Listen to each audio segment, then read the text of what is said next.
It is, Paul. We just finished looking at some precincts in Marshall County. Headed down to Lafayette County now. We'll be in about 40 different counties today, myself and our team, making sure that the law is being followed in our precinct. So we're excited about Election Day and really encourage our folks to get out and vote today if you've not voted already. Have you had any early reports of how the turnout is, or is it still too early? It's been, 41 minutes ago it opened. We saw 6 people in Marshall County, so that was a good turnout. That was at 7 a.m. Our absentee numbers, Paul, actually were 5 or 6 times more than they were in the primary. So that projects to be a better turnout, obviously, than we saw then. So we're excited about that number. But again, I hope folks will not take for granted the freedoms that we have, the right that we have to express our voice through our vote. And polls will be up from 7 to 7, so we hope that people get out and vote today.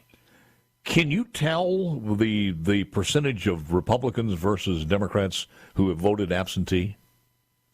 We can't. So obviously we don't register by party here in Mississippi. But when the votes come in, clearly once they're counted, you will be able to tell that. But not right now, no sir. When will you count those, and who will count those? So the resolution board can actually start their work on absentee ballots at 7 a.m. on Election Day. They cannot start compiling those numbers until after the polls close at 7 p.m. So we should get those results back later tonight. And again, the legislature did a great job of changing that back in 2020. It was one of the good changes that came from the COVID session. What's your thoughts when you hear the people in this administration saying it may be hours, it could be possibly days before we're able to count all of these? Well, I'll tell you, Paul, there's never a perfect election.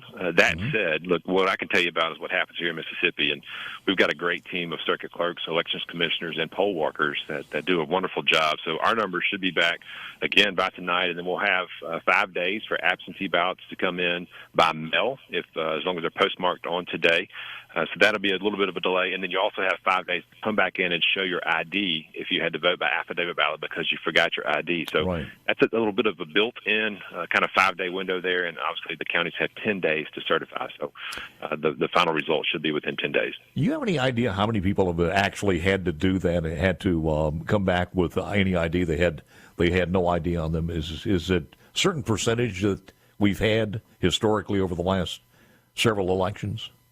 Paul, unfortunately, it's very low, and our circuit clerks, have to wait on that 5-day window. However, typically what we've seen is, 1 or 2 votes may not change that election, so the folks just decide, well, I'm not going back in. It's, wasting my time. And then that delays the circuit clerks doing their work. So it's a little bit of a hardship on them. But, again, that's the people's right. Yeah. They have that ability by law, so we have to abide by that. So we should know in the races, how many counties or school districts, I think it's most of the school districts out there that across the state that do have school board elections? A number of those. We also have some judicial races on the ballot, Paul. Obviously, our congressional races as well. So there are a couple of special elections, too. So a lot of folks need to get out and have their voices heard today to shape the future of our state and our country. Michael, we thank you, sir. Appreciate it very, very much. Anything else you want to mention? Yeah, Paul, I'll say really quickly, good morning to my girls. They're on the way to school today. So, Lauren, drive safe. Gracie Pierce and Annie, I love you girls. Y'all have fun today. I think that's an infraction of FCC rules, but we'll talk about it later. Go vote, Mississippi. Appreciate it. The Secretary